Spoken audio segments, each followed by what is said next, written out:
money, fame, social status, and the most common one is right now the LGBTQ plus movement.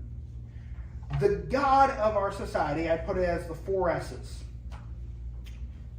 It is secularism, scientism, statism, and sexuality. That's the gods of our culture. We worship science.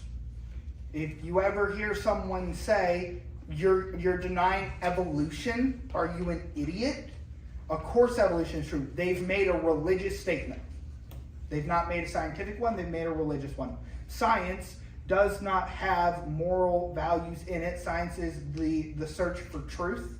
And so anyone who says to deny something that science says is portraying a religion. So we worship science. We worship secularism. Secularism is the next big god in our culture, which is that we should have a society devoid of religion, which is very ironic because that's a religion in itself. The public school system has said that you can't teach Christianity because that's religion, and what they do instead is they teach secularism. They're still teaching religion. Secularism is the other big god of our culture.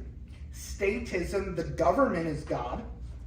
We constantly are experiencing this. The government has the ability to do whatever it wants all the time, and people, both sides of the aisle, bow down to the government as if it is God. So statism. And then sexuality.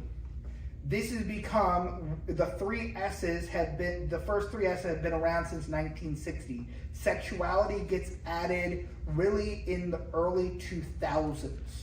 It starts with the sexual revolution, but in the early 2000s, sexuality becomes a god.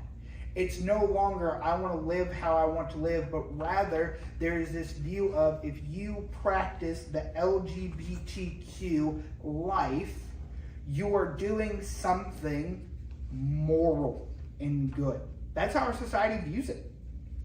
Look at the language that comes out of these groups. They're using religious language.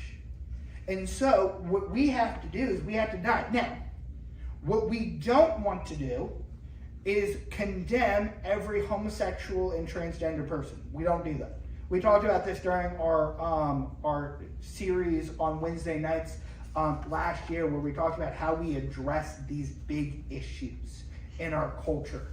Part of addressing that is we do so in a way where it says this is wrong, this is not God, but with love and desire to see them repent and believe the gospel.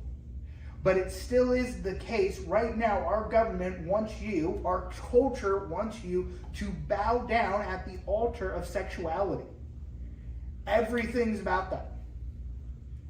People introduce themselves in a way where they say, I am my name, and then they say all the different things about their sexuality. That's moral. If I introduced myself, I'd say, hi, I'm Clayton.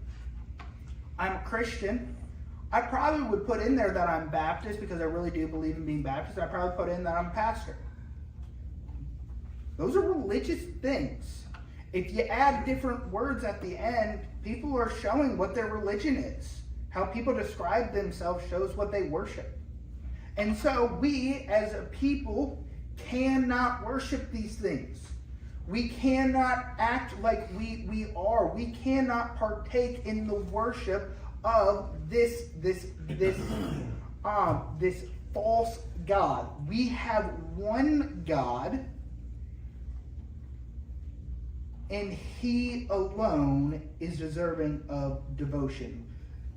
Even if something is not defined as a god, if it's treated as such, to give it any honor, devotion, obedience, or worship is to treat it as a god.